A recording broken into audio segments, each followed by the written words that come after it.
Hey, English learners, welcome back to English You Never Learned. The podcast where we help you speak English for real life, real conversations, and real confidence. I'm Leo. And I'm Emma. Today's episode is for anyone who has ever traveled, or dreams of traveling, or even just took a small trip and wants to talk about it in English without freezing. Because travel stories are everywhere. You meet someone new and they ask, "Where are you from? Have you traveled? What was it like?" And suddenly, your brain goes empty. Or you know the story in your own language, but in English you can only say, "It was good, the food was good, everything was good." And then the other person smiles politely and the conversation dies. Today, we're going to fix that. We'll help you talk about your travel experiences in English in a way that feels natural and interesting, without needing fancy vocabulary. We'll give you easy story structure, useful phrases, and lots of examples. And we'll also talk about how to handle questions and how to describe feelings, not just facts. Because the best travel stories are not just, "I went there." They're, "Something happened. I felt something. I learned something."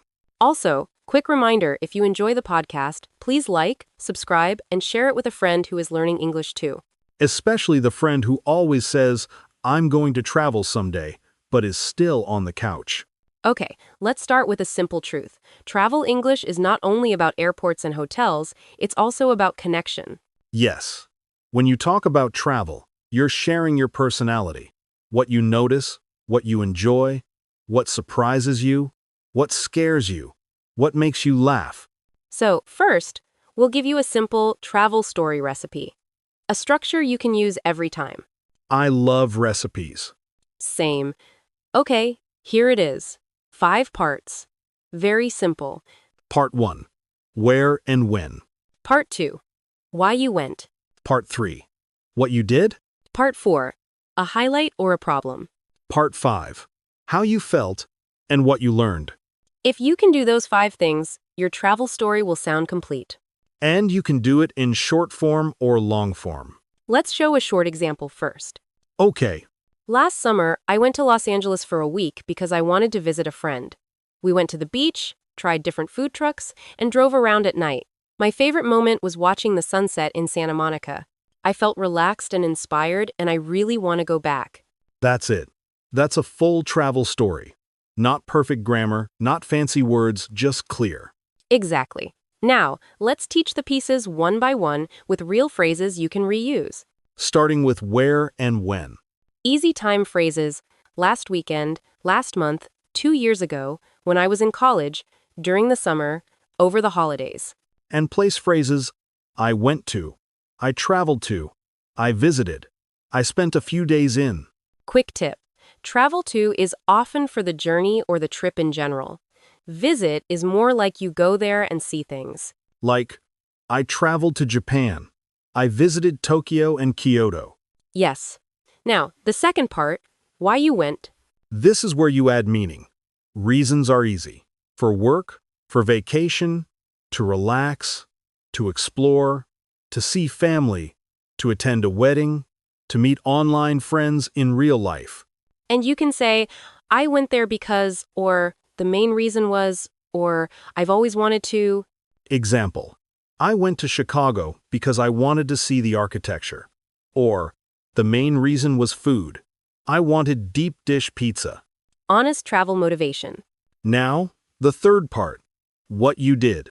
You can keep it simple with 3 verbs. I tried, I visited, I explored. Also, I walked around. I checked out. I took a tour. I went hiking.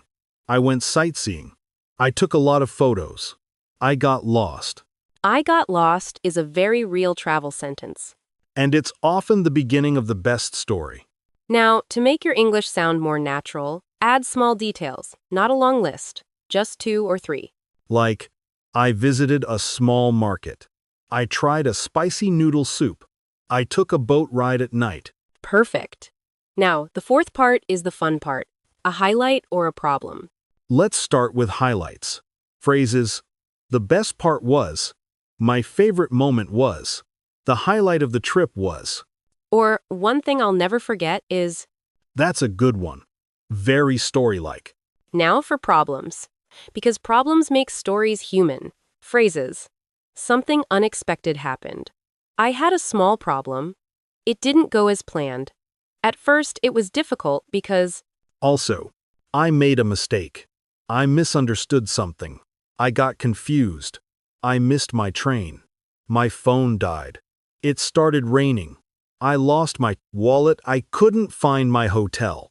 we don't want that to happen to listeners, but it makes a good story. True. And you don't have to share a dramatic problem. Even a small challenge is enough. Like, I ordered food and I accidentally got the spiciest thing on the menu. That's classic. Okay, now the fifth part. Feelings and learning. This is where learners struggle. They can say facts, but not feelings. So let's give them an emotion menu. Simple emotion words that work everywhere. Excited, nervous, surprised, relieved, proud, comfortable, homesick, overwhelmed, curious, grateful. And for learning, I realized that. I learned that. It taught me. It made me appreciate. Example, I felt nervous at first, but then I got more comfortable. I realized I can handle more than I think. That's powerful and relatable. Okay, now let's do something practical. Let's pretend a listener is talking to someone and they ask, "How was your trip?" The listener needs a quick answer, not a long speech. Yes. So we'll give 3 levels: short, medium, and story. Level 1, short. It was great. I ate amazing food and relaxed a lot. Level 2, medium. It was great. I went for 3 days, visited a few places, and the highlight was a night market. I'd love to go again. Level 3, story. It was great overall, but something funny happened. Great. Learners can choose the level based on the situation. Now, I want to share a personal travel story, but with learner-friendly English. Do it. Okay, 2 years ago, I took a solo trip to a city I had never visited before. I was excited, but also nervous because I didn't know anyone there. Solo travel can feel brave. On the first day, I planned everything.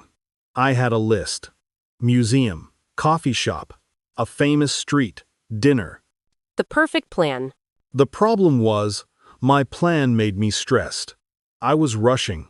I was checking my phone every minute, like, okay, next place, next place. That's so real. Sometimes travel becomes homework. Exactly. Then something happened. I walked into a small bookstore to just look, and I ended up staying there for almost 2 hours. 2 hours? In a bookstore? Yes. It was quiet. The owner was friendly. There was a cat sleeping on a chair. I felt calm for the first time that day. That sounds like a movie scene. And I realized something simple. Travel is not only about seeing places, it's also about feeling a place. I love that line. Feeling a place. After that, I stopped rushing. I walked slower. I ate without looking at my phone. I watched people. I listened to street sounds. I felt more present. That's a beautiful travel lesson. And also a life lesson. Yes. And language learners can talk about lessons like this. It makes your story deeper. Okay, my turn. I'll share a story too. Let's hear it. I once took a trip with a friend and we had very different travel styles. Ooh-oh. My friend loved waking up early and doing 10 things in one day. I loved slow mornings and long breakfasts. That's a classic conflict. On the second day, we had a small argument. Not big, but tense. We both felt annoyed. What happened next? We decided to split for a few hours. They went to a museum. I went to a small cafe and wrote in my notebook. That sounds peaceful. Later, we met again and we talked. And we realized we didn't need to do everything together. That's an important travel skill. Yes. After that, the trip got much better. We made a simple plan. One activity together, one activity separate, then dinner together. That's smart. And my travel lesson was, good travel is not about controlling everything. It's about communicating and respecting differences. Wow. That's a mature lesson. And it's also something you can share in English with simple words. We had different styles. We talked. We found a balance. Exactly. You don't need advanced vocabulary to tell a meaningful story. Now, let's help listeners describe different parts of travel that people always ask about: food, people, and culture. Food first, because food is universal. Basic food phrases: I tried, I loved, I wasn't a fan of, it was too spicy, it was surprisingly good, the portions were huge. Also, the street food was amazing. I tried a local specialty. I went to a small, family-run place. And if you want to sound natural, you can say, I'm still thinking about that meal. That's a strong compliment. Now, people. How do you describe the people you met? Simple. People were really friendly. Strangers helped me. I met someone who... Or, I had a great conversation with. You can also say, at first I felt shy, but then I started talking more.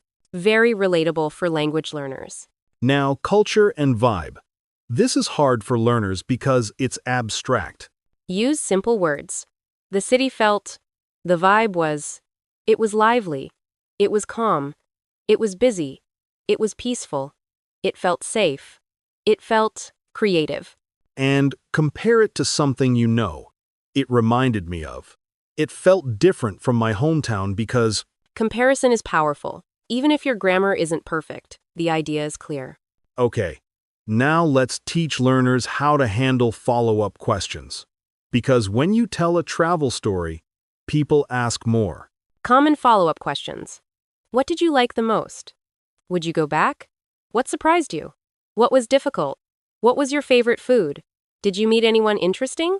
And if you don't know the exact word, you can stall naturally. Yes, learners need thinking phrases. Like, let me think. That's a good question. How can I explain this? I'm not sure how to say it, but... These phrases give your brain time, and they make you sound natural, not silent. Another important skill, describing photos. Because people show travel photos. True. You can say, this was taken in, this is the view from, this is a local market. This was my favorite place. And emotions. I felt so happy here. I was tired but proud. Now, I want to talk about one common mistake learners make when talking about travel in English. Let's hear it. They try to be too perfect. They try to remember the exact grammar rules while telling a story. Yes. And then the story dies. Exactly. Travel stories should flow. The goal is communication, not perfect grammar. If you forget a word, use a simpler word. Or describe it. Like, if you forget waterfall, you can say, a big wall of water. That's actually a fun description. Or, if you forget souvenir, you can say, a small gift I bought to remember the trip. Great. Now, we should give listeners a simple practice exercise they can do alone. Yes. Here's the exercise. Record a 1-minute travel story using the 5-part recipe. Where and when, why, what you did, highlight or problem, feelings and learning.